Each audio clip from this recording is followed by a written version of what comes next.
It's an 18th century manor house, I guess you would call it, that is situated in King's Weston, and it's open to the public, so you get a lot of people walking their dogs and taking their children, and then you get the odd person like me that just goes up for a walk or to read a book. So I had 2 recovery navigators and a peer worker. I hadn't been out of the house for 4 months straight when they first came on board, so going out for regular walks was a way of getting me to see what there was beyond the 4 walls that I was looking at.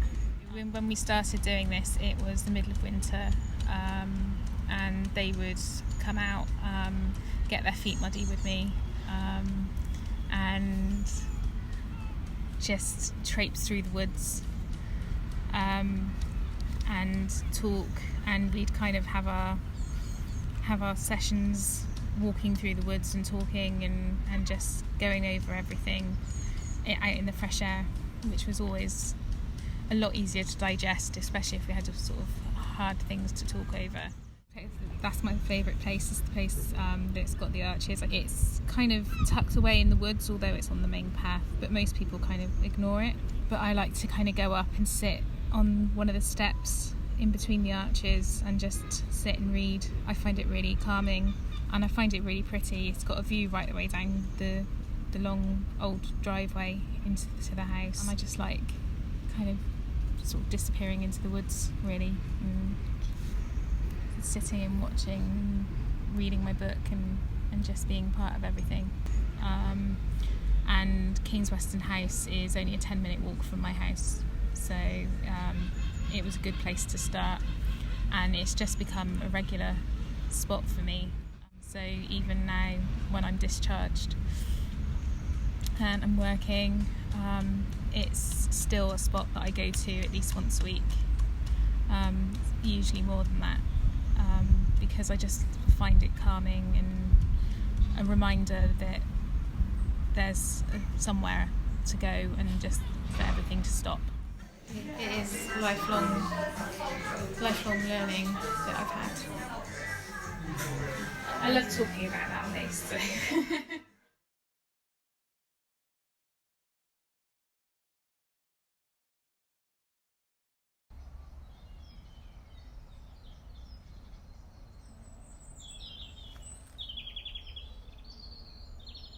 I'm an OT, an occupational therapist.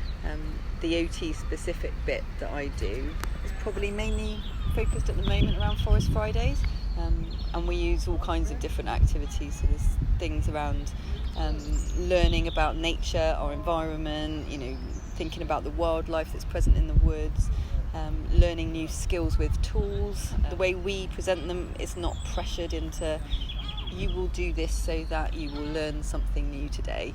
People that have really massively been struggling with sort of social isolation, confidence in social settings, communicating with people, that environment has provided something really different for those people, I think. So there are lots of kind of benefits that the forest itself just gives automatically by going there. It doesn't have a fixed boundary is really important. So people get to choose their own distance, they get to choose how close they are to other people. It's quite common that people sort of they start off a bit far back, and then you see the progression over the weeks of people feeling more comfortable sitting within the group and becoming closer with other people, I guess, and connecting with them more. And I think part of that is because they're free to choose, and there's not many other places where we get to do that, I think. If we go to a group in a building, you're usually sat in a chair, you're usually sat around a table, or there's some kind of, the environment is already sort of set up for you. Whereas in the forest, you get to completely take control of that yourself. So about a month ago, we did a lot of cooking and use of wild garlic, because it was everywhere in the woods. It's beautiful, it smells amazing. We made all kinds of things, from wild garlic pesto to, my favourite was some wild garlic fritters, which are the flowers you dip in batter and then fry. So we did it on the campfire, and it's absolutely lovely. But then at the end of every session, we have just a sort of 5 or 10 minute time where we take a little mat individually, but we just have kind of 5 or 10 minutes sitting in the woods, just noticing what's around you at that point. I always really like it because you hear the birds and they're so loud, and then you see different things, and it just kind of helps to re-ground you, I think, into where you've been and what you've been doing.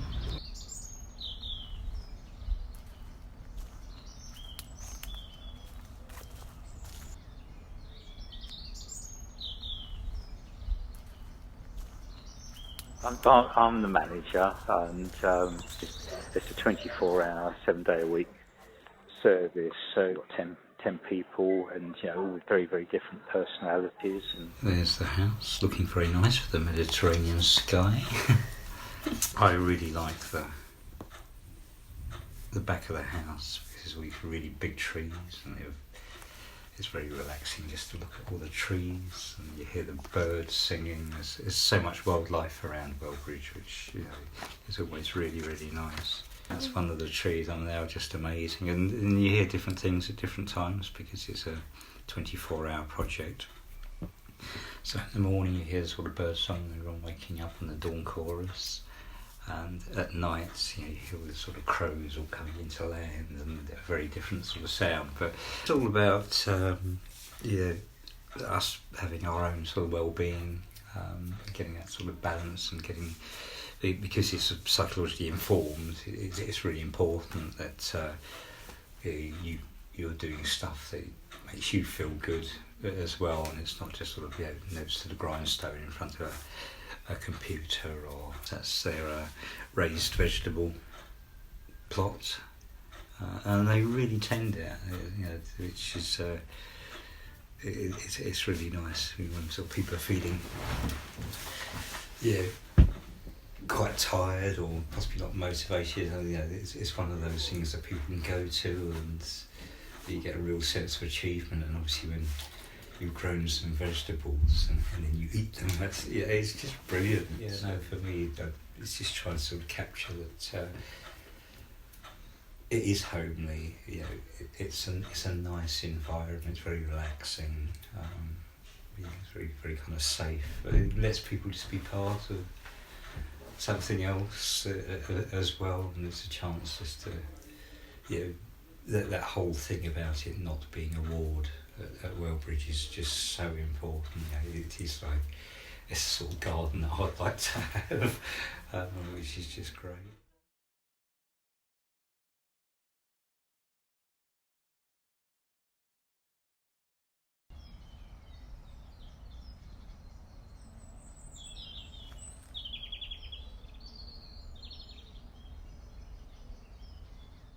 I'm a psychiatrist, consultant psychiatrist, thinking about how people understand their mental health. So sometimes that's about diagnosis and things like that, but other times it's about formulation and then understanding what kind of things would be helpful for someone.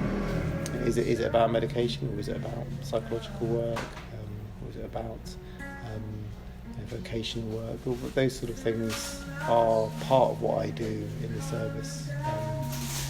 So this is at home. This is the back garden, and that's a vine that I just planted only about 4 weeks ago. I suppose I was thinking about how important that is to me. I like growing things. I like being out and amongst the plants. That's very soothing and relaxing for me. That's the tree outside. That's outside our bedroom window, actually. It's not our tree, but it's really massive. It doesn't really sort of look massive from this with the lens, but it's actually enormous, and you can't not see it. So, and that tree, watching it change through the seasons is a really kind of important thing for me. My ideal morning is to be able to have a cup of tea in bed and just look out the window for a bit before trying to do anything. I do put a lot of importance on noticing nature, bringing it into the house,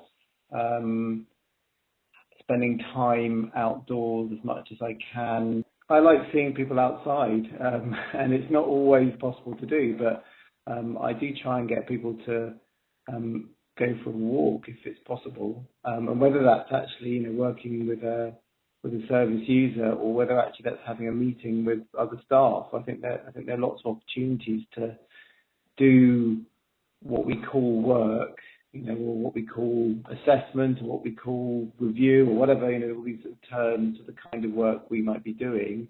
I think there's lots of opportunities to do that on the move, outside.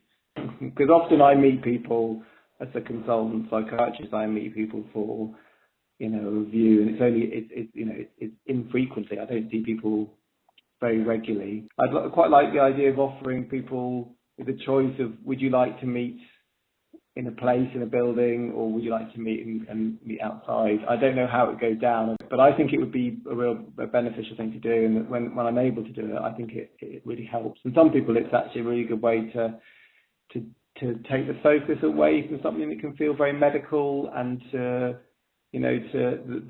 act of walking is really important to thinking. My belief is that as animals, we have evolved to be at our very best when we're moving and walking and outside.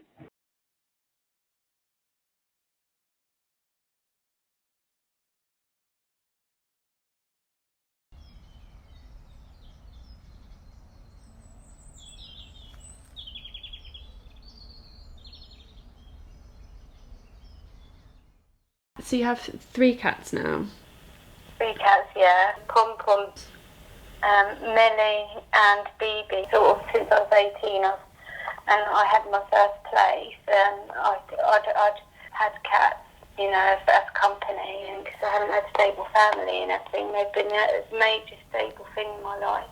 So when we were younger, though, we weren't allowed pets, and so and then I went into foster care, and they had dogs, King Charles Cavaliers, and they had a cat that was an ex-farm cat, and his name was Pushka, and I sort of really bonded with him, and he used to sleep on my bed, and I thought, when I get my own place, I'm going to have a cat. And I struggled with my mental health and hadn't been able to get out for 2 years, even out my front door. I know full well that I was feeling at the end of my tether and so hopeless. I was thinking, this was it, it's never going to end. I had a breakdown, and I was psychophobic for actually 5 years, and that was in my 20s, and I couldn't get out of the house at all. I think of before jail and everything, when I thought of going further than round the block, I just didn't think it would happen. With working with Jill, I was able to get further, a bit further out, and when I was able to do that again and everything, then I was able to do the walks I hadn't done for 2 years or anything, and even gone to places that I hadn't been before, and I couldn't trust anyone and all that, and it's just been. It's just brought me back to life, if you know what I mean, and it's been amazing. It just puts you in a better mood around nature and being in the world and free, and just being peaceful, and just seeing life, because you notice things that you, like when I was unable to go out and everything, get shut in and just see the 4 walls and everything, and notice the flowers and change of seasons and everything, and it's just really, really gorgeous. Nature is. I've got me and my boyfriend to roll down the hill and everything, and it just feels like, when I see him in the horizon, everywhere you go around our way and everything, and probably all around Bristol, it's just like a massive protection. It's so pretty, and so it's really being able to know that when things get bad or whatever, you just do, and when you do have a bad moment, in ways to get out of that, if you know what I mean, and it's not going to be as bad as you think it is, and to know that you think of the last time, and you think of you can get through it. The pictures have been also important in that, of the walks, because of knowing, when I have a bad day and everything, then I know that there's proof I can do it,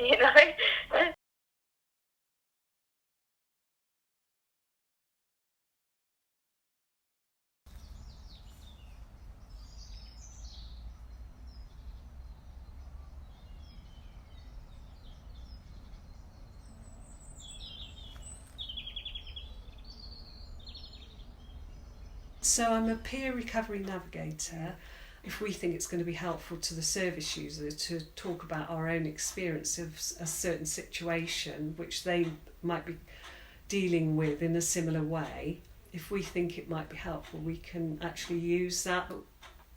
During the period of time that I was what I would call cut off from everyday life and connecting with people, I felt very isolated and alone, and I had to try and work out ways how I could get back into the sort of everyday life.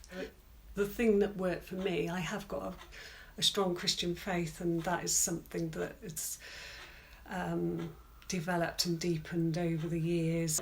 I went to the sisters in St Paul's. So their house is open to people who are struggling within the community so they can get help. So I sort of started off there doing some voluntary work, and that was in the garden. As I enjoyed the gardening more and the people were very welcoming and friendly, I was able to sort of come out of myself more. I was with them for about 7 years really, going most weeks. So that was a huge thing in being able to connect, and then from there going out into do other things as well. So this is Cedric, my Westie, who died a year ago last February. And yeah, he was hugely influential in my recovery. He was a rescue dog from one of the women that used to go to the sisters for help. I said I'd have him for a couple of weeks, but I had him then for about 11 years before he died. This was when I was starting to get myself out and learn how to manage and cope, and get back into some sort of life that I felt was meaningful, and the hope of one day going back to work. When he died, I just didn't know how I would remember him really. I suddenly decided I'm going to write some children's stories about Cedric the Westie and his adventures for my great nephew. It helps keep him alive in a way and help me remember how much he helped me. This one is about walking, because I love walking, even though I haven't done it for ages, but I just got in my back of my mind, Joe, you've got to get out there and get walking again, because I love nature, and I love looking at trees and anything to do with nature, and that's something I wouldn't have done when I was really out of it and not connected in any way to anything really. Now I take notice of a lot of things around me that are really beautiful and give me a lot of pleasure. This is in my dad's garden. If you see the snowdrops there, they've got their heads down. Yeah. So to lift it up and actually see the beauty of it, you have to pick it up and really take notice. You know, recovery is like an ongoing thing for everyone, I think, you know, because life could be difficult for anyone, and we all have our ups and downs. So I learn more and more myself about how to manage my life, and that can be through my people I visit.